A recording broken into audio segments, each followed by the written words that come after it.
On Christmas Eve, an elegant man enters a simple cafe seeking silence. But he freezes upon hearing a melody on the piano, a song that only one person could know. The child playing it says she learned it from her mother, and that changes everything. On that frozen night, the past meets the present and reveals what time tried to hide. If this story interests you, don't forget to subscribe to our channel and tell us which city you're watching from. Let's continue. The night of December 24th was drawing to a close in Boston, bringing with it that biting cold, typical of a New England winter. The streets of the historic district, usually bustling, were now almost deserted, with only a few hurried people walking toward their homes. The icy wind blew between the old brownstones, carrying the silence of Christmas Eve and the promise of an even colder dawn. Julian Montgomery adjusted his cashmere overcoat over his shoulders as he descended the stairs of the State House, where he had just left the most talked-about charity event in Boston's high society. French champagne, sophisticated canapés, empty talk about business and international travel. Everything that, a few years ago, had fascinated him, now caused a deep discomfort he could no longer ignore. At 36, Julian had built an empire in the financial market, becoming a partner in one of the most prestigious brokerage firms in the Northeast. Success, money, recognition, everything was there within his reach, but something essential was missing, and he knew it. As he walked along the cobblestone sidewalks of Beacon Street, Julian felt a strange impulse, almost an urgent need to escape that perfectly planned life. His steps led him almost unconsciously toward Copley Square, where Trinity Church rose imposingly, illuminated by Christmas lights.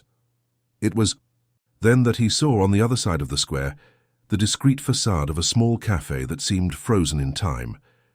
The Harmony Cafe was an old establishment, the kind that survives for decades by resisting the aggressive modernization of the city center.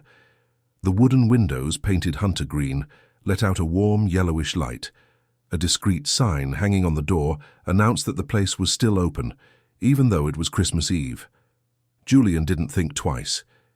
He pushed open the glass door and immediately felt the contrast between the world outside and that unexpected refuge.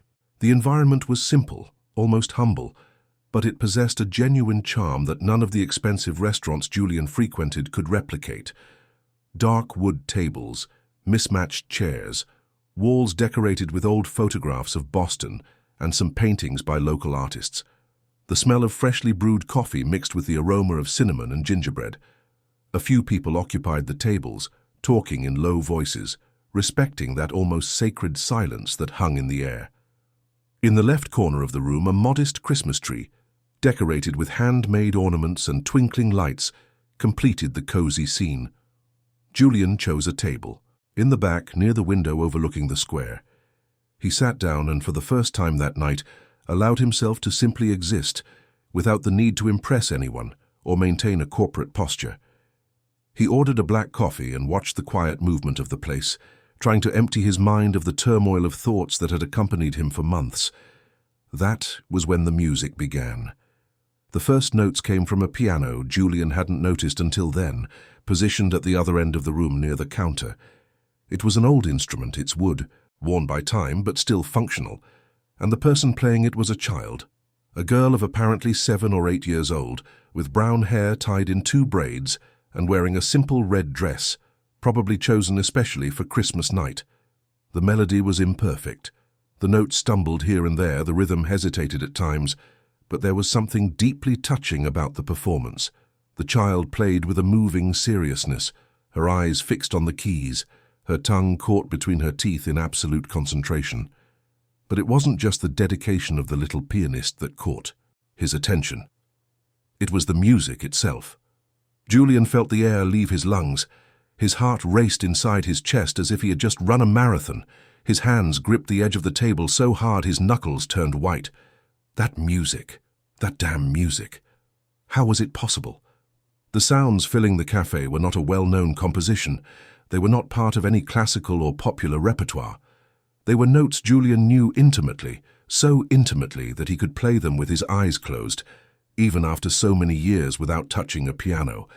They were the notes he himself had created 15 years ago, on a sleepless night, when love consumed every piece of his young and idealistic soul. The room began to spin around him. Julian closed his eyes, trying to control his breathing, but the memories had already broken through all the barriers he'd so carefully built over the years. He went back in time to when he was just an economics student at Boston University, full of dreams and not yet corrupted by the ambitions that would come to shape him. He was 21 when he met her. Maya Sterling, the name, still burned in his mind like live coals. She was studying music at Berkeley, 2 years younger than him, with honey-colored eyes that seemed to look directly into his soul. Maya was different from any girl Julian had ever known. She didn't care about status or money.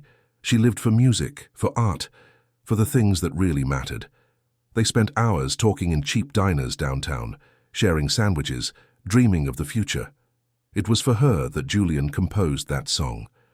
One early morning, after they had spent the whole day together at the Boston Public Garden, he returned to the apartment he shared with other students and sat down at the old keyboard he had inherited from his grandmother. The notes simply flowed, as if they were already inside him, just waiting for the right moment to be born. It was a melody that was melancholic and hopeful at the same time, loaded with all the love he felt and couldn't express in words. Julian remembered Maya's reaction perfectly when he played the song for her for the first time.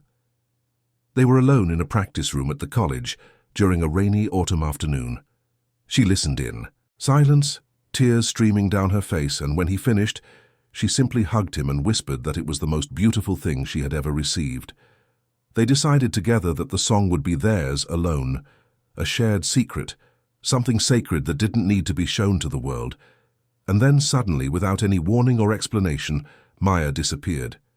It was as if the earth had simply opened up and swallowed her. Julian woke up one August morning and discovered she was no longer enrolled in school. The phone at the boarding house where she lived rang into a vacuum. Their mutual friends knew nothing, or if they did, they didn't say.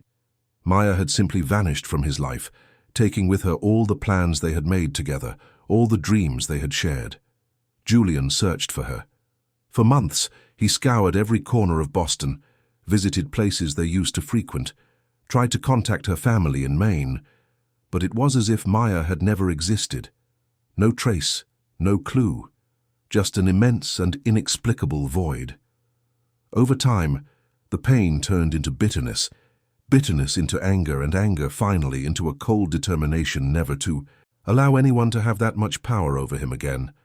Julian buried the memories of Maya in the depths of his soul, locked the door to that dark room in his heart, and threw away the key. He graduated with honors, got an MBA at an Ivy League school, and built a brilliant career. He was briefly married to Diana, an equally ambitious lawyer, but the marriage lasted only 3 years before they both admitted it was just a convenient partnership, not true love. They divorced on friendly terms, no children, no major complications. But now, 15 years later, in a modest cafe in downtown Boston, that music was being played by a child who couldn't be more than 8 years old, and Julian needed to understand how that was possible. When the girl finished playing, there was some light applause from the people present. She smiled with that shy way of timid children and gave a small bow before stepping down from the piano stool. Julian waited for her to move away a bit, and then, trying to control the trembling in his legs, stood up and walked toward her. The child was picking up a cup of hot chocolate at the counter when Julian approached, crouching down to be at her eye level. Close up, he could see that her eyes were an amber shade, very similar to... No, it was better not to think about that yet. "You play very well," he said, trying to keep his voice steady. "What is your name?" "Lily," the girl replied with a shy but sweet smile. "Lily, what a beautiful name. Have you been playing the piano for a long time?" "It's been 2 years since I started. My mother teaches me." Julian felt his heart tighten again. "Your mother plays the piano?" "She does. She works here at the cafe, but in her spare time she teaches music to some children in the neighborhood." "And that song you just played, who taught you that?" "It was my mother. She said she composed that song when she was in love many years ago. It's my favorite." The world stopped. Everything around Julian lost focus. Voices became a distant murmur. and he had to hold onto the edge of the counter to keep his balance. Composed when she was in love. Maya. It had to be Maya. But how? Why? And that child. Those eyes, that brown hair with golden highlights. "Is your mother here now?" Julian asked, realizing his voice came out louder than he intended. "Yes, she's in the kitchen. Do you want me to call her?" Before Julian could answer, a woman's voice came from the door leading to the back of the cafe. "Lily, honey, it's time to go home." And then she appeared. Julian couldn't move. His feet seemed glued to the floor, his brain unable to process what his eyes were seeing. It was Maya, older, with some fine lines around her eyes that weren't there. Before, her hair shorter and tied in a practical ponytail, wearing a simple apron over a long-sleeved blouse. She was no longer the dreamy young student he had known, but someone who had been shaped by time, by work, by life's difficult choices. Their eyes met, and in that instant, 15 years of distance evaporated like mist under the morning sun. Maya turned pale, one hand instinctively going to her chest, as if she needed to check if her heart was still beating. The tray she was holding trembled slightly, but she didn't let it fall. "Julian," she whispered, and his name coming from that mouth was like a knife and a balm at the same time. Maya. They stood there, separated by only a few meters, but simultaneously as distant as if an ocean divided them. Lily looked from one to the other, confused by the tension that suddenly took over the room. "Do you know each other?" the girl asked with the natural innocence of childhood. Maya finally looked away, swallowing hard. "We did, yes, a long time ago." The cafe owner, a white-haired man named Arthur, appeared carrying a box of supplies. "Maya, go ahead and take Lily home. I'll close up here tonight." Maya nodded, clearly grateful for the excuse to escape the situation. She took her daughter's hand and began to walk away, but Julian couldn't let her go like that. Not again, not without answers.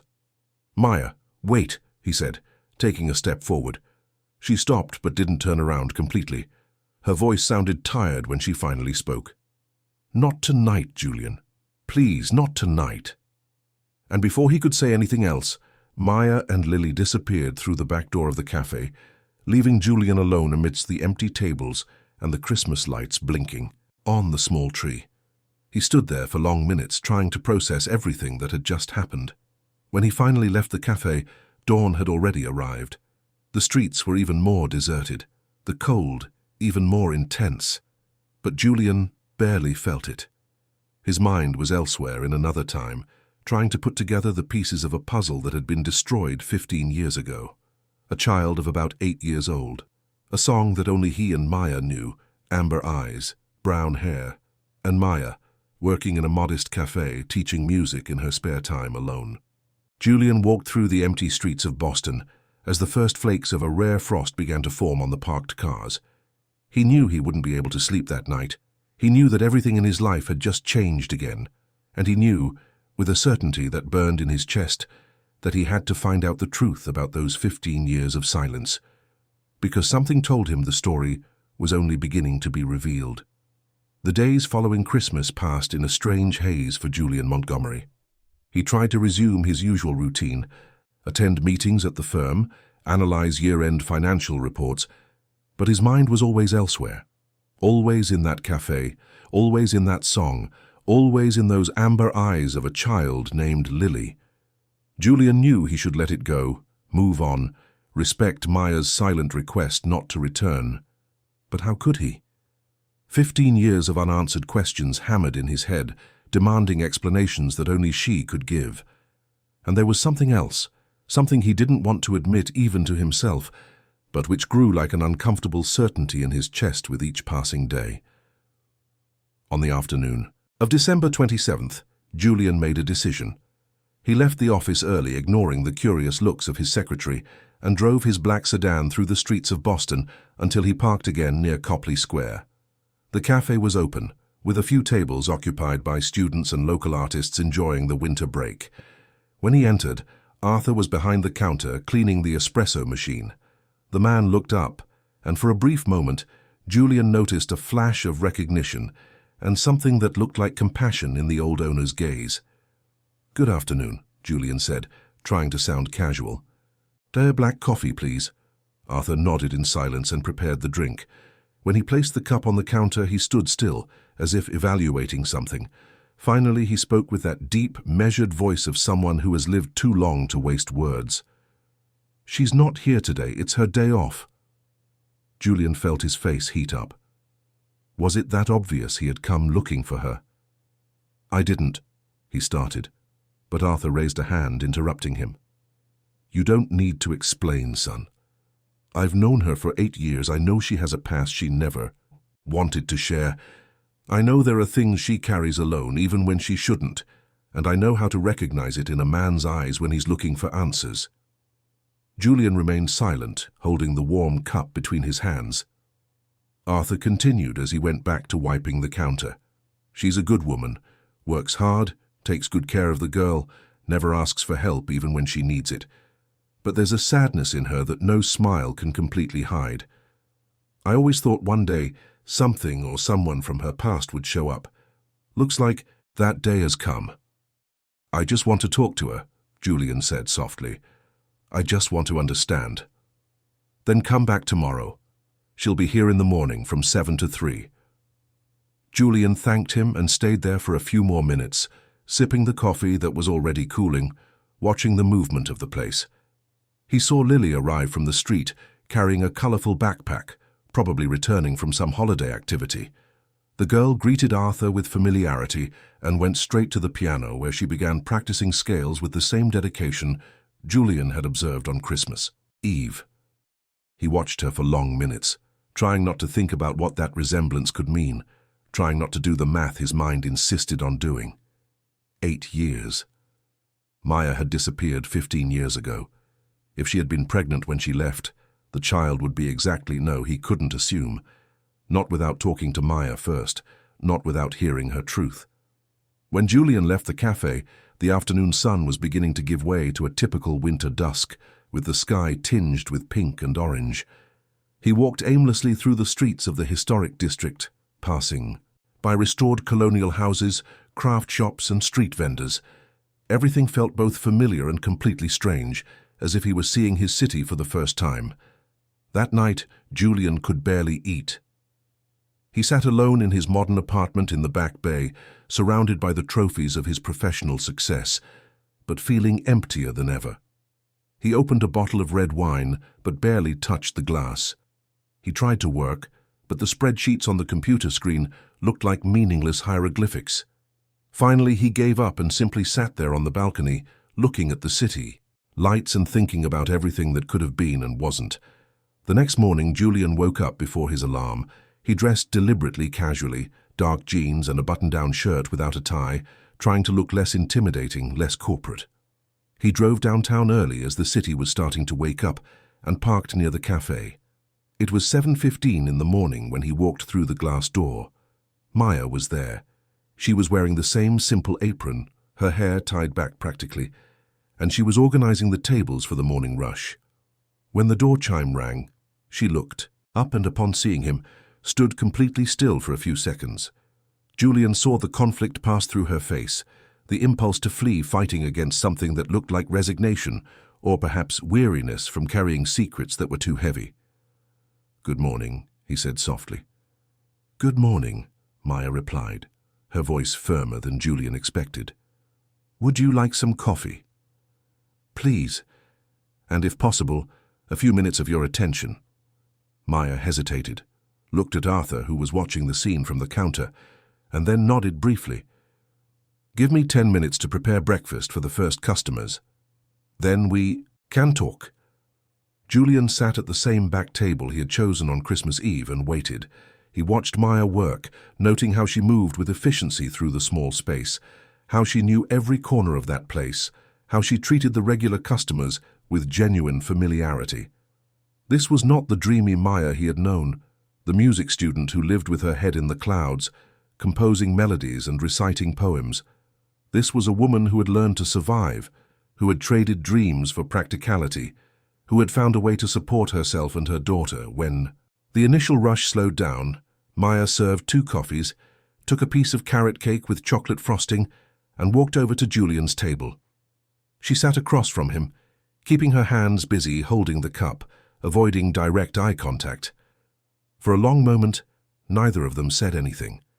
The silence between them was loaded with 15 years of absence, of unasked questions, of unexpressed hurts.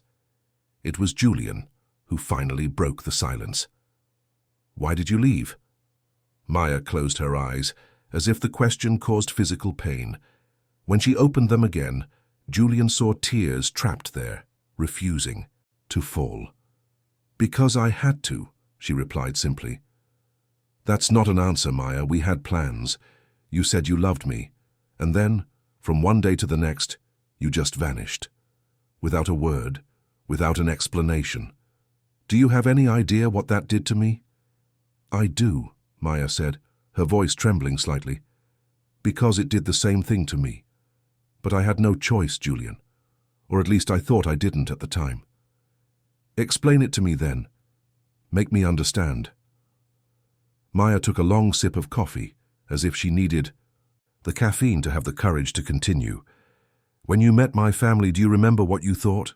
Julian frowned, surprised by the direction of the conversation. "Yes, of course. Your father worked at a sawmill in Maine. Your mother was a seamstress. Simple, honest people. What does that have to do with it?" "It has everything to do with it. My parents sacrificed their whole lives so I could study music in Boston. They sold the only land they had, worked overtime, went without so I would have this chance. And I knew what they expected of me.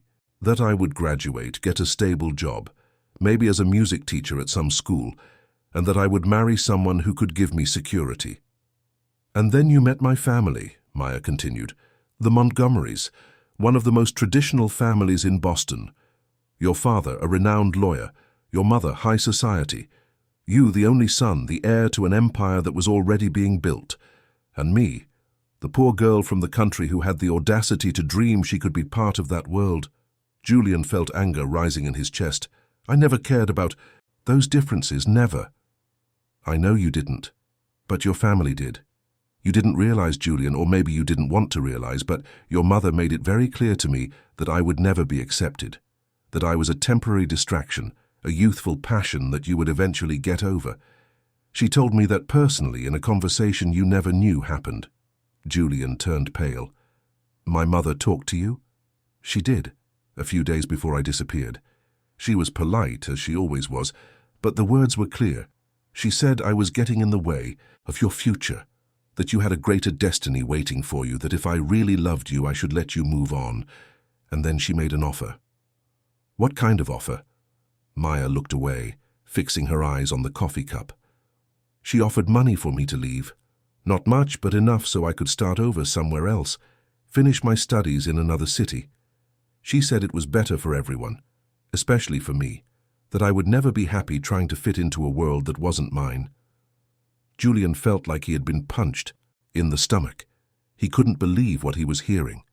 His mother, always so elegant, always so concerned with appearances, had done that? Had destroyed his relationship with Maya because of class prejudice. "And did you take the money?" he asked, hating the tone of accusation that escaped in his voice. "No," Maya replied firmly. "I didn't. I told her I wasn't with you for money, that what we felt was real. But her words stayed in my head, eroding my confidence, making me question if I really had the right to tie you to me. You should have told me," Julian said, feeling frustration grow. "We should have faced it together. I was going to. I was planning to talk to you that weekend, but then something happened that changed everything." "What?" Maya took a deep breath, and Julian realized they had finally reached the heart of the matter, the point where everything would be explained or become even more complicated. "I found out I was pregnant." The world stopped. Julian heard the words, understood their meaning, but his brain refused to fully process the information. Pregnant. Maya was pregnant, 15 years ago, which meant that Lily, the amber-eyed girl who played the piano in the cafe, who was 8 years old, no, the math didn't add up. Maya must have noticed the confusion on his face, because she continued quickly. "I lost the baby, Julian. A few weeks after finding out about the pregnancy, it was a miscarriage. But by the time it happened, I had already left. I had already left Boston. I had already made the decision that it was better for you not to know. So, Lily isn't... Julian couldn't finish the sentence. She isn't your daughter, no, Maya completed softly. She is the daughter. Have a later relationship. Her father, well, that's another complicated story that isn't worth getting into now. The important thing is that he hasn't been in her life for many years.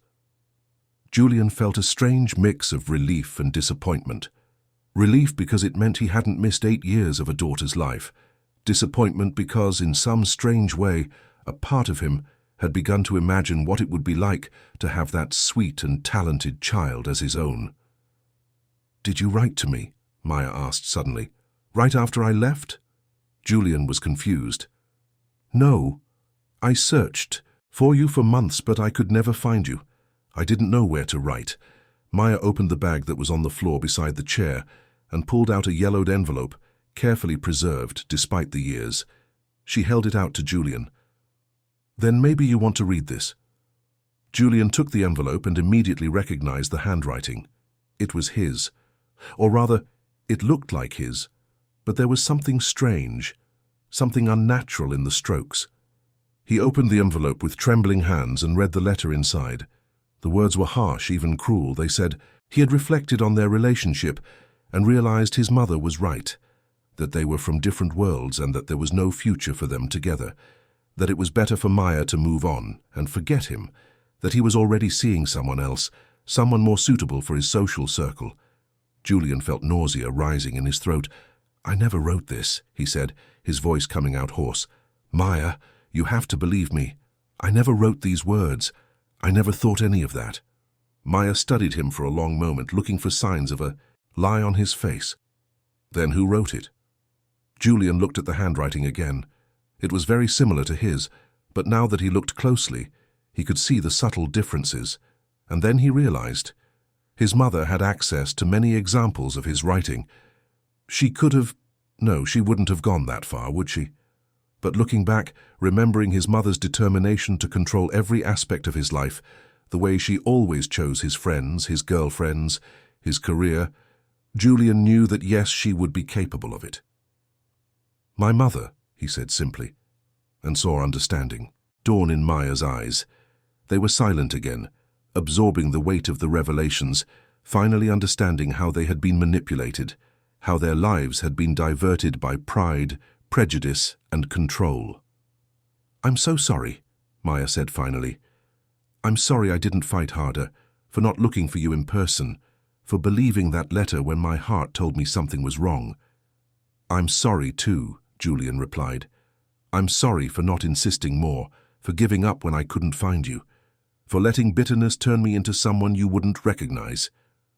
Maya reached across the table and, hesitating, lightly, touched Julian's hand. It was a brief touch, almost shy, but it was enough for both of them to feel the electricity that still existed between them, dormant but not dead. "And now?" she asked softly. "Now," Julian said, turning his palm up and interlacing his fingers with hers. "Now we try to find out if there's still something here worth saving." The following weeks brought a subtle but significant change in Julian Montgomery's routine. For the first time in years, he began leaving the office at the normal time, declining invitations to business dinners and social events he once considered indispensable. His partners at the firm noticed the change, making veiled comments about how he seemed different, lighter, though no one dared to ask directly what was going on. The truth was simple, and at the same time deeply complex. Julian was rediscovering a part of himself he had buried 15 years ago, and this rediscovery was happening in a small cafe in downtown Boston, where he began to go almost daily. At first, his visits were brief and careful. He would arrive in the late afternoon, order a coffee, exchange a few polite words with Maya, and watch. Lily practiced the piano. He didn't force intimate conversations or demand explanations for the lost years. He was simply present, letting Maya get used to his presence again, allowing trust to be rebuilt brick by brick. Maya, for her part, maintained a respectful but not hostile distance. There was a natural caution in her, the caution of someone who has been deeply hurt and has learned to protect her heart. But Julian noticed in the small gestures that she was not indifferent. The way her eyes lit up discreetly when he entered the cafe, the shy smile that escaped when he made a funny comment, the way she always ensured the carrot cake, which he had mentioned liking, was fresh when he arrived. It was on a January afternoon, when the typical New England thaw made the air heavy and damp, that Julian noticed an important change. Lily was sitting at the piano, but instead of practicing her usual scales, she was just staring at the keys with a frustrated expression. Julian approached carefully, crouching beside the piano bench. "Everything okay, Lily?"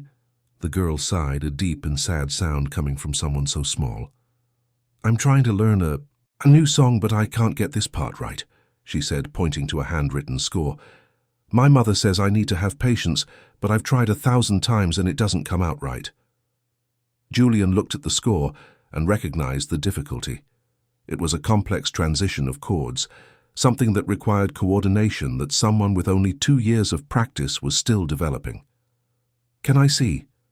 Lily nodded and moved slightly to the side, giving Julian room on the bench. He sat down, placed his fingers on the keys, and suddenly it was as if 15 years hadn't passed. His fingers remembered exactly where to go, how to move, how to make the music flow. He played the problematic passage slowly, then repeated it with more speed, showing Lily how her hand should be positioned. "See? It's all about finding the right position first. The speed comes later." Lily watched with wide eyes, fascinated. "You play very well, Mr. Julian. Where did you learn?" Julian felt a pang in his chest, hearing that Mr. Julian, but also a strange, comforting warmth. "I learned when I was young. My grandmother taught me. She used to say that music was the language of the soul, the only truly honest way to express what we feel." "That's exactly what my mother says," Lily replied, smiling. "I think your grandmother and she thought alike." "I think so too." From that day on, it became natural for Julian to help Lily with her piano lessons when he was at the cafe. Maya watched these interactions from a distance, and Julian could see the contained emotion in her eyes. There was something deeply touching about seeing the man she had loved teach her daughter, observing the genuine connection forming between them. One night when the cafe was about to close and Lily had already gone to the back to do her homework, Maya finally sat at the table with Julian for a longer conversation. "You're good with her," Maya said softly. "Lily is really enjoying your visits." "I'm enjoying coming here too," Julian replied honestly.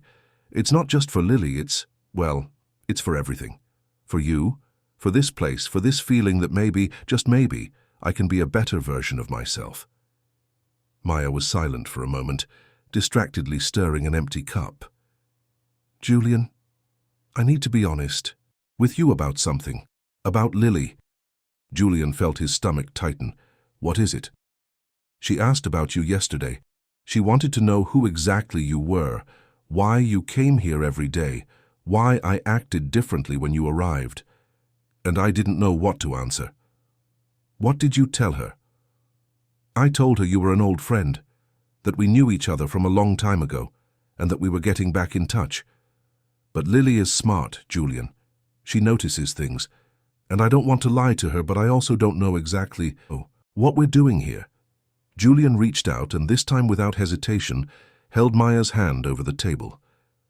"We're trying again," he said firmly. "At least that's what I want. I want to have the chance that was stolen from us 15 years ago.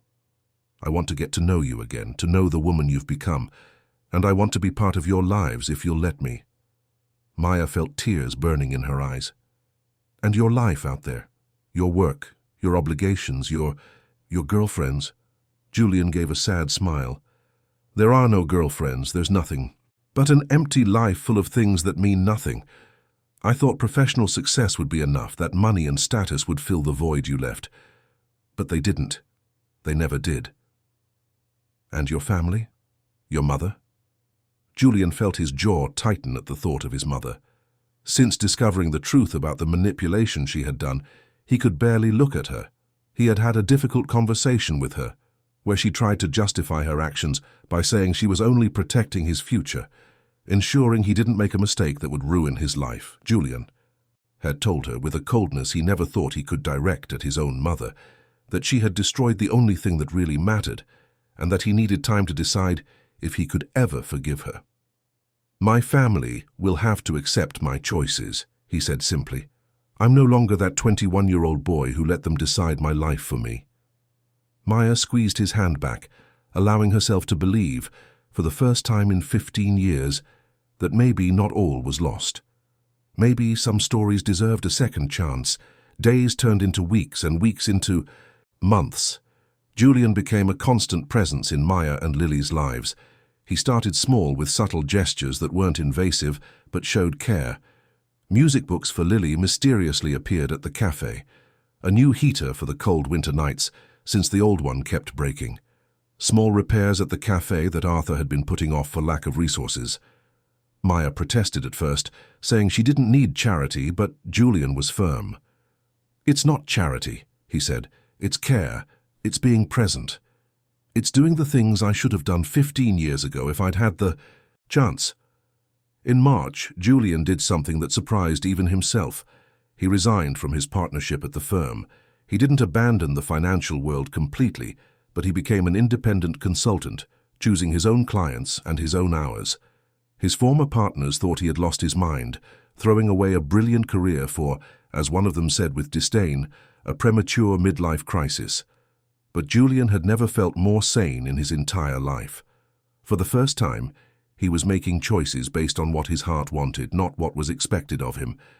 And his heart wanted to be near Maya and Lily, to be part of that simple but genuine world he had found in that modest cafe.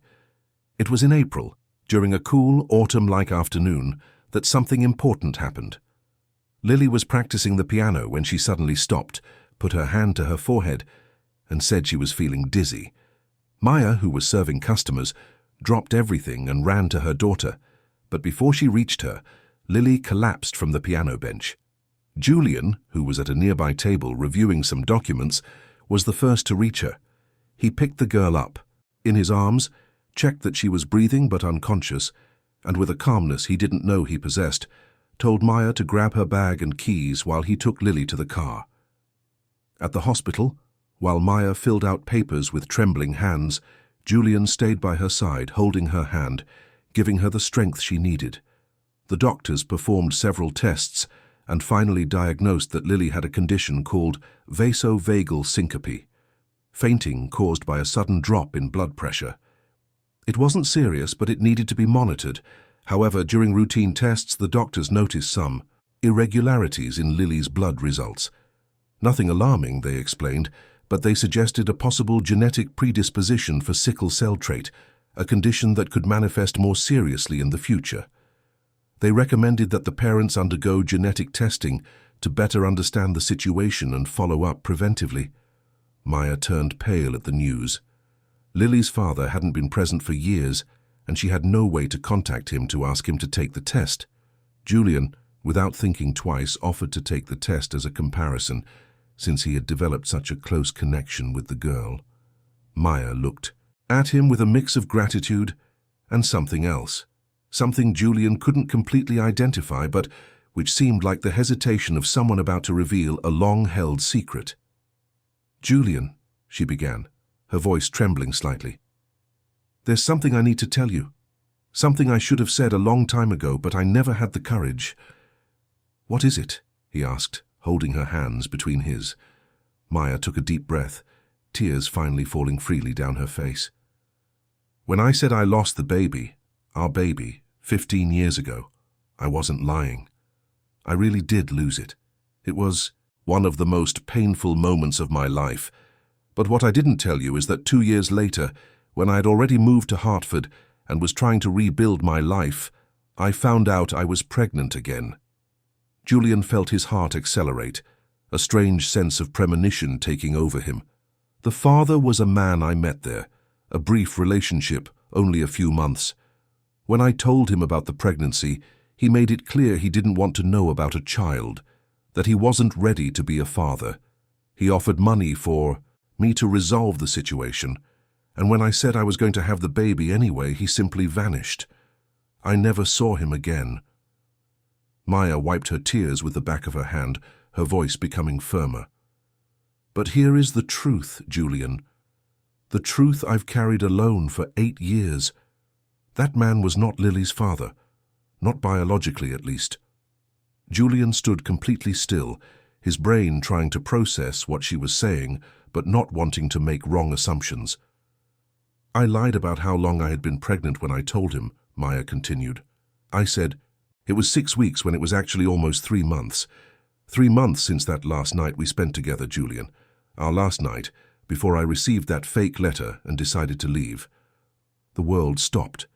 Julian felt as if the floor had disappeared beneath his feet. "Are you saying that Lily she's your daughter, yes?" Maya said, sobbing now. "She's always been your daughter. And I'm so sorry. I'm so sorry for not telling you sooner, for stealing those 8 years from you, for being too cowardly to face the truth." Julian couldn't form words. 8 years. Lily was 8 years old. He had an 8-year-old daughter and didn't know. All those moments, those memories, those little things he had missed. First steps, first words, first day of school. All of it had happened without him. He stood up abruptly from the chair and Maya shrank back, expecting anger, accusations, rejection. But when Julian finally reacted, it was in a way she never expected. He knelt beside her chair, wrapped her in his arms, and began to cry. Not out of anger or resentment, but out of an emotion so deep and overwhelming that it had no other path but tears. It was pain for the lost opportunities, yes, but it was also joy at discovering that the incredible, sweet and talented child he had learned to love in recent weeks was his. She was his blood, his continuity, his second chance. "I understand," he whispered in Maya's ear. "I understand why you didn't tell me. I understand the fear, the uncertainty, everything. And I'm not angry. I'm just grateful I still have the chance to be part of her life, to be part of your lives." They stayed like that for long minutes, hugging in. The hospital waiting room, releasing 15 years of pain, secrets, and repressed love. When they finally pulled apart, both had red eyes, but also a kind of peace they hadn't felt in a long time. "Let's take the test," Julian said. "Let's officially confirm what I already know in my heart, and then we'll figure out together how to move forward. Not as people who lost 15 years, but as people who still have a whole lifetime ahead of them." The test results arrived 2 weeks later, on a cloudy May morning. Julian was at the cafe when Maya received the call from the lab asking her to pick up the reports in person. He insisted on going with her, and together they made their way to the lab in a silence loaded with expectation. Although both already knew the truth deep in their hearts, seeing it confirmed on paper, with scientific numbers and percentages, made it real in a definitive and irrevocable way. The paternity test showed a 99.99% probability that Julian Montgomery was Lily Sterling's biological father. Furthermore, the genetic tests confirmed that the sickle cell trait came from the paternal side of the family, something that could be monitored and treated preventively now that they knew the origin. Maya held the paper with trembling hands, tears falling silently again. Julian put his arm around her shoulders and pulled her close, letting her lean on him as they processed that confirmation together. "And now?" Maya asked when she managed to regain her voice. "How are we going to tell Lily? How do we explain all this to an 8-year-old? Julian thought for a moment before answering. "With the truth," he said softly. "Adapted for her age, of course, but the truth. She deserves to know. And she deserves to know that, regardless of the mistakes we made in the past, both you and I love her more than anything." Maya nodded, knowing he was right, but still apprehensive about how Lily would react. They decided to wait for the weekend, when they would have more time and privacy for the conversation. On Saturday morning, the three of them went together to the Boston Public Garden, the same park where Julian and Maya had spent so many passionate afternoons 15 years before. There was a poetic symmetry to it, a circle closing. They found a secluded bench near the pond where ducks swam peacefully, and Maya held Lily's hands while Julian sat on the other side of the girl. "Lily, honey," Maya began, her voice firm despite her nervousness. "You know we always talk about everything, right? That I've always said you could ask me anything." Lily nodded, her large, attentive eyes alternating between her mother and Julian. "Well, I need to tell you something important. Something about your family, about who you are." And carefully, choosing every word, Maya told the story. Not all the complicated details, not the manipulations and deceptions, but the essence. That she and Julian had loved each other when they were young, that they had been separated by difficult circumstances, that when Maya found out she was expecting a baby, Julian didn't know, because she had left before she could tell him, that the baby was Lily, and that now, after a long time, they had found each other again and discovered the truth. Lily listened to everything in silence, processing the information with that seriousness children show when they realize something important is happening. When Maya finished, there was a long moment of silence broken only by the sound of the ducks and children playing in the distance. "So," Lily said slowly, "Mr. Julian isn't just a friend. He's my father." "Yes," Julian replied, his voice thick with emotion. "I am your father, and I'm so sorry I wasn't there from the beginning, but I promise that if you'll let me, I'll be there forever from now on." Lily sat looking at him, those amber eyes studying his face as if seeing him for the first time. "It was you who composed the song, wasn't it? The one I play on the piano. My mother said it was composed by someone in love. It was you." "It was," Julian confirmed, smiling through his tears. "I composed it for your mother a long time ago. I never imagined that one day my daughter would play it."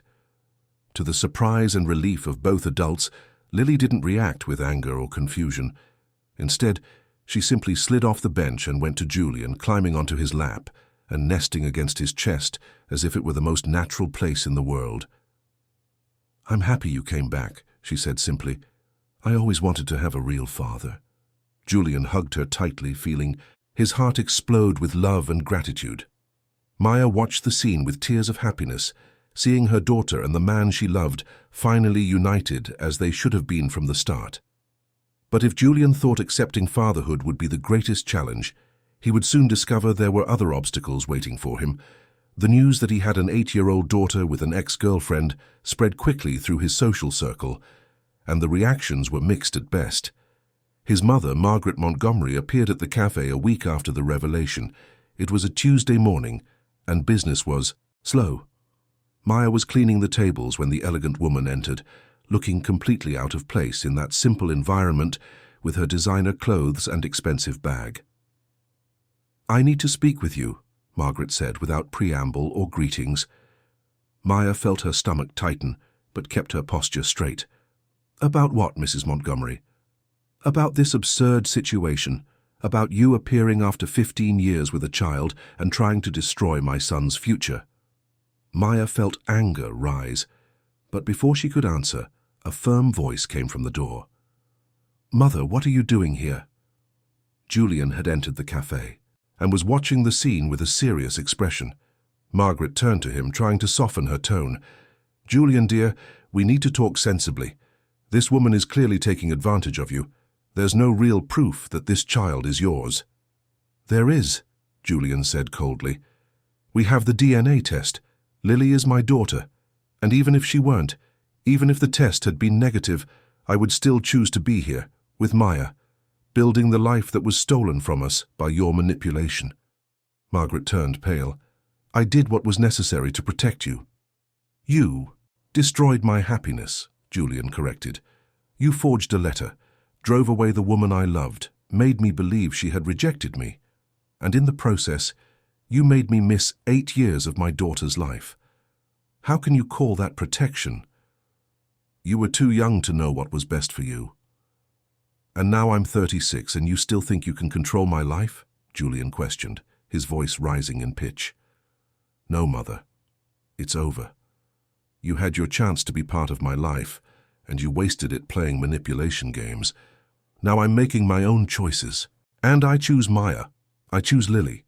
I choose a real life instead of this farce of perfection you've always tried to impose." Margaret looked at her son, then at Maya, and finally at Lily, who had appeared from the back area and was watching the argument with wide eyes.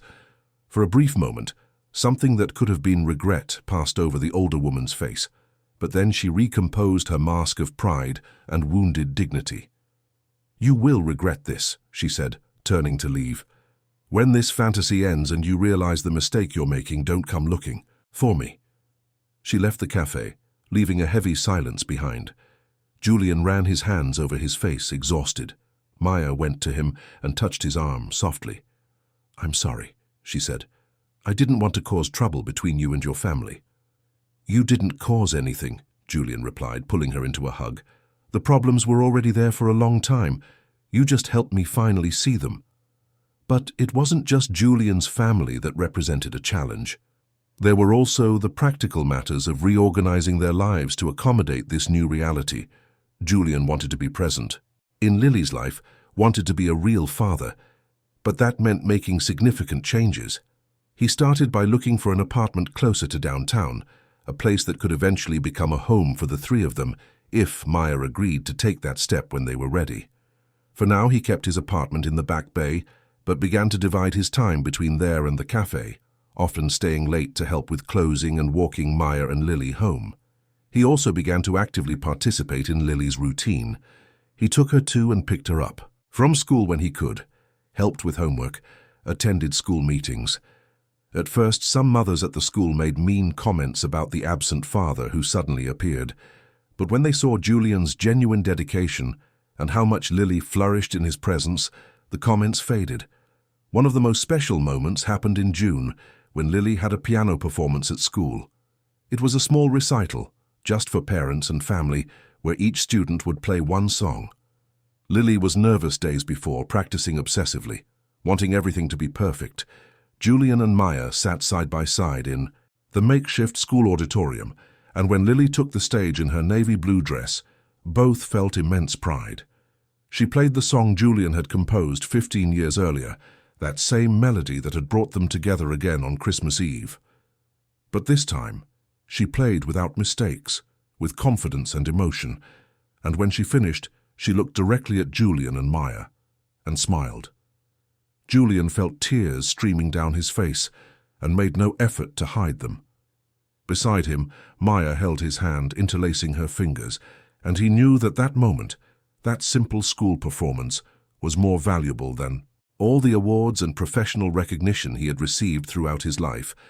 After the performance, Lily ran to them, and Julian picked her up in his arms, spinning her in the air while she laughed. "You were incredible, Princess. I'm so proud of you." "You and Mommy were crying," Lily said, touching Julian's damp face with her small hands.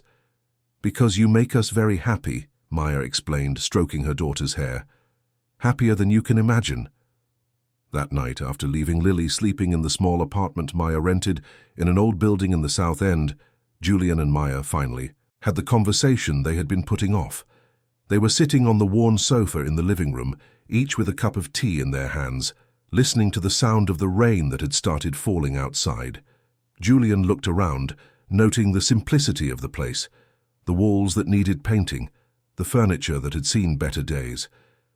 But he also noticed the photographs of Lily on the wall, the children's drawings pinned to the fridge with magnets, the books stacked on makeshift shelves. It was a home built with love, even with limited resources. "Maya," he began, choosing his words carefully. "I know we're rebuilding things slowly and I don't want to push, but I need to know, what do you want for our future? For the future of the three of us?" Maya was silent for a long moment, looking into her cup, as if the answers were written in the tea. "I'm afraid," she admitted finally. "Afraid to believe this is real, that you won't wake up one day and realize you made a mistake, that this simple life I have isn't enough for you." Julian put his cup on the coffee table and turned completely toward her, taking her hands in his. "Maya, look at me." She looked up and he saw all the vulnerability there, all the fear of someone who had been abandoned before. "I've already had the life that was supposedly perfect," Julian said with intensity. "I had the money, the status, the shallow relationships, the glamorous events. And do you know what I found out? That none of it matters. Absolutely nothing. What matters is being with people you truly love. What matters is waking up in the morning and knowing you're living an authentic life, not a life other people expect you to live. He squeezed her hands harder. You and Lily are what is most real in my life. You are the only thing that makes sense. And I know I threw away 15 years, that I lost so much precious time, but I promise you, I won't waste another day. I'm here. I'm completely here. And if you'll have me, I want to build a future with you. Maya felt the barriers she had built around her heart finally begin to crumble. And I want that too, she whispered. God knows how much I want it, but I need time, Julian. I need to be sure Lily won't get hurt if things don't work out. Then we'll take all the time you need, Julian promised. I'm not going anywhere. I'll be here tomorrow, and next month, and next year. As many years as it takes for you to believe this is forever. He pulled her into a hug, and Maya allowed herself to relax against his chest, listening to the steady beat of his heart. For the first time in 15 years, she allowed herself to believe that maybe, just maybe, happy endings were possible for people like her. Outside, the rain continued to fall over Boston, washing the old streets, renewing the city as if preparing the ground for new beginnings. And inside that simple but love-filled apartment, 3 lives that had been separated by deception and fear finally began to intertwine into something beautiful and true. The following months brought a gradual but profound transformation in the lives of the 3 of them. Julian not only became a constant presence, but integrated himself completely into Maya and Lily's routine. Mornings began with him picking them up for breakfast, often prepared by his own hands in the small apartment. Afternoons were spent at the cafe, where he helped with the accounting that Arthur had never organized properly, suggested improvements to the menu, and most importantly, spent hours talking with Lily about everything and nothing. The relationship between father and daughter flourished naturally and beautifully. Lily called him Dad now, without hesitation or shyness, and Julian felt his heart fill every time he heard that word. He took her on weekend outings. They visited the Museum of Fine Arts, the public garden, and the aquarium. They created memories that partially made up for the lost years. Maya watched this connection grow with a mix of joy and relief. Seeing Julian and Lily together, seeing them laugh at the inside jokes they developed, seeing them share that special complicity between father and daughter, healed something inside her that had been broken for a long time. And as for her relationship with Julian, it was like rediscovering an old love while simultaneously getting to know a new person. He was no longer the idealistic 21-year-old student, and she was no longer the naive dreamer. Both had been shaped by life, by loss and disappointment, but perhaps because of that, they were better prepared to value what they had now. In August, Arthur made an important announcement. The cafe would complete 50 years of operation in December, and he wanted to do something special to celebrate. It had been a pillar of Boston's artistic community for decades, surviving economic crises, urban changes, and the arrival of large commercial coffee chains. It deserved a worthy party. Julian, always thinking of ways to help without being intrusive, had an idea. What if we transformed the cafe into a community cultural center? He suggested during a meeting with Arthur and Maya. We could offer free music lessons for underprivileged children, performances on weekends, create a space where art is accessible to everyone. Arthur's eyes shone at the idea. I've always dreamed of something like that, but I never had the resources. What if I invested? Julian proposed. Not as an owner or partner, but as a silent investor.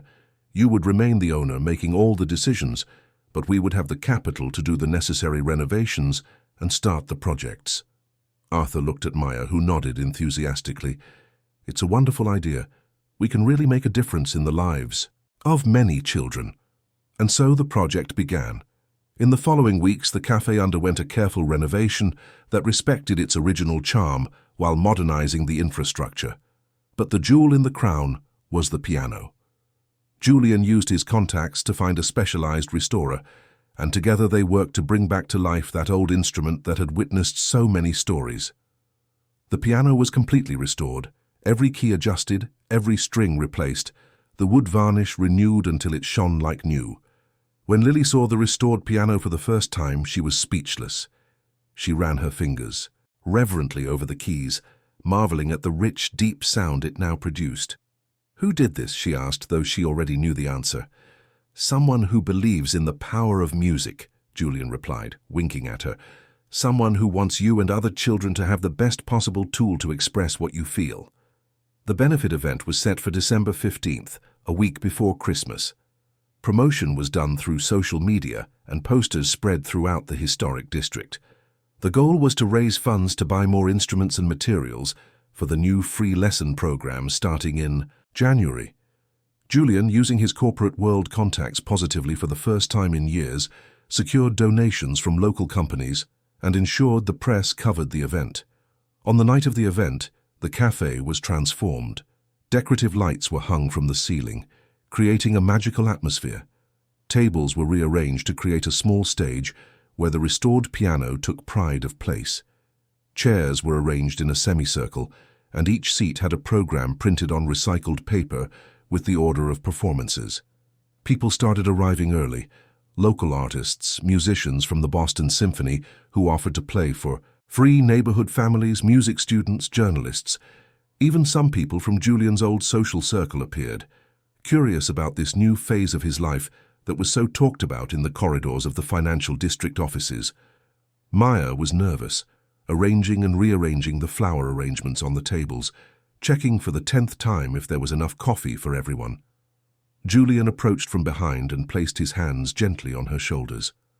"Everything is perfect," he whispered. "Breathe." She turned to him, and Julian was struck by how beautiful she looked. Maya had bought a new dress for the occasion, something simple but elegant in a shade of navy blue that enhanced her eyes. Her hair was down, falling in soft waves over her shoulders. She looked like the dreamy young student he had met 15 years before, but with a grace and confidence only experience could bring. "You look beautiful," he said, and the sincerity in his voice made Maya blush. "And you look very good in a suit," she replied, adjusting his tie with intimacy. They stood like that for a moment, lost in each other's eyes, until Lily's excited voice interrupted them. "Dad, Mom, people are coming." "It's time." The event began with performances by local musicians. A violinist played Bach, an opera singer performed Italian arias, a jazz group improvised on American standards. Each performance was received with warm and generous applause. People were happy, enveloped by the atmosphere of community and the celebration of art. And then, the moment everyone was waiting for arrived. Arthur climbed onto the small makeshift stage and called for silence. His voice, normally so calm and contained, was thick with emotion when he began to speak. "When I opened this cafe 50 years ago, I had only a simple dream," he said. "I wanted to create a place where people could gather, talk, share ideas, and above all, appreciate the beauty of art in its various forms. Over the decades, I've seen a lot change out there. Buildings were demolished, new ones were built. Modern coffee shops opened and closed, but this place remained not out of stubbornness, but because you, our community, believed that places like this still have value." He paused, discreetly wiping his eyes. "And now, thanks to the generosity of special friends, we will not only continue to exist, but we will transform into something greater. Starting in January, we will offer free music lessons for children who otherwise would never have access to this kind of education. And it all starts with this piano, restored with love and dedication." Arthur gestured to Lily, who was waiting nervously beside the stage. "Come, honey, show everyone what this wonderful instrument can do." Lily stepped onto the stage, looking even smaller beside the large, gleaming piano. She was wearing a red dress, the same one she had worn on Christmas Eve the year before, when Julian had first seen her. She sat on the bench adjusted for her height, took a deep breath and looked at the audience. "Good evening, everyone," she said with a clear voice that was surprisingly firm for someone so young. "Tonight, I'm going to play a very special song for me. It was composed many years ago by someone who was in love. My mother always told me that this song was created in the purest moment of love someone could feel. And now I know she was right." Lily paused and looked directly at where Julian and Maya were sitting side by side. "My father composed this song for my mother when they were young. They were separated for a long time, but true love always finds a way back. And I think, she continued with a mischievous smile that drew laughter from the audience, I think my mother is in love again. So this song is even more special now than it was before. Maya put her hand to her mouth, surprised and moved by her daughter's declaration. Julian held her other hand, interlacing their fingers, both with tears in their eyes. And then Lily began to play. The notes flowed from the restored piano with a clarity and beauty that the old version of the instrument could never have produced. But it wasn't just the quality of the sound that touched the hearts of those present. It was the emotion Lily put into every note, the story she told through the music, the journey of love, loss, and reunion that the melody represented. In the middle of the performance, something magical happened. Maya stood up, as if pulled by an invisible force, and walked to the piano. Lily saw her mother approach and smiled, sliding a bit to the side on the bench to make room. Maya sat beside her. Daughter placed her hands on the keys, and together mother and daughter began to play a duet. The cafe fell completely silent. Not a breath could be heard, only the music filling every corner, every crack, every heart present. It was more than a musical performance. It was a celebration of family, of love that overcomes obstacles, of second chances that are worth taking. When the last note echoed and finally faded into the air, there was a moment of absolute silence, and then the audience exploded in applause. People stood up giving a standing ovation, and many made no effort to hide the tears streaming freely. Lily and Maya stood up from the piano and hugged, and then Lily did something no one expected. She looked at Julian, who was still sitting in the audience with his face wet with tears, and reached out her hand to him. "Dad, come here." Julian didn't need another invitation. He climbed onto the stage and wrapped his daughter and the woman he loved in a tight hug. The photographer covering the event for the local paper captured that moment. The image of the three of them hugging under the cafe lights, the restored piano in the background, and that photo would end up becoming the symbol of the new community project. Later GU night, after the guests had left and the lights were turned off, Julian, Maya, and Lily were alone in the cafe. Arthur had already gone home, trusting them with the task of closing the place. "It was a perfect day," Maya said, leaning her head on Julian's shoulder as they watched Lily playing carefree at the piano, experimenting with new melodies. "It really was," Julian agreed, "and it's only the beginning." He turned to Maya, took her hands, and without haste, without fear, asked the question he had been holding for months. "Maya Sterling, I lost 15 years of my life away from you. I don't want to lose another day. Marry me. Let me be your husband, Lily's father officially, and let's build together the family we should have always been." Maya looked into those eyes she knew so well, now shining with hope and love, and felt her last resistances dissolve. "Yes," she whispered. "Yes, I'll marry you."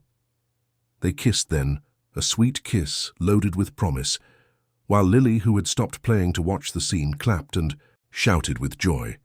A year later, on Christmas Eve, the Harmony Cafe was unrecognizable and yet exactly the same. The walls had been painted, new musical instruments decorated the corners, and paintings by children participating in the free lessons covered the walls. But the essence remained, that feeling of home, of community, of a place where art and love were celebrated. Julian and Maya, now married for 6 months in a simple but beautiful ceremony at the Boston Public Garden, worked side by side decorating the Christmas tree. Lily, now 9 years old and already giving beginner piano lessons to younger children, ran back and forth helping where she could and playing when she wasn't needed. "Dad, Mum, come see," she called, holding a frame with a photo of the three of them taken on their wedding day. Julian and Maya joined her. "Let's put it here on the tree," Lily said, "so everyone can see our family." Together, the three of them hung the photo on a central branch of the tree and stood back to admire it. In the photo, they were radiant, complete, finally united in the way they should have always been. Later, when the cafe closed, and the streets of Boston were covered by that light characteristic December dusting of snow, Julian, Maya, and Lily walked together through the historic streets. Lily was in the middle, holding both parents' hands, occasionally jumping over patches of ice and laughing with pure childhood joy. They no longer had the complications of excessive wealth, nor the insecurities of struggle. They had enough, and more importantly, they had each other. Julian had found a purpose that no corporate success could offer. Maya had learned to trust again, to believe she deserved to be happy. And Lily grew up loved, secure, knowing she was the center of the world for two people who would give everything for her. At the corner of the square, Julian stopped and pulled Maya and Lily into another hug. "Merry Christmas, my family," he said. "Merry Christmas," they replied in chorus, their voices blending with the distant sound of church bells marking midnight. And as the city of Boston prepared to celebrate another Christmas, that small but complete family walked through the old streets, illuminated by festive lights, proving that some love stories are strong enough to survive time, distance, and the mistakes of the past. Proving that kindness and genuine presence have the power to heal wounds that seemed permanent. And proving, above all, that it is never too late to start over, to choose love, and to build the life that was always meant to be lived. The end. Dear listeners, we hope the story of Julian, Maya, and Lily has touched your heart deeply. If you were moved by this journey of love, forgiveness, and second chances, leave a like, subscribe to the channel, and tell us in the comments which moment struck you the most. Every day we bring intense stories like this one that reveal the deepest side of the human soul, showing how true love can overcome any obstacle and how it's never too late to begin again. We'll see you in the next episode with another story that will stir your emotions and make you believe in the transformative power of love.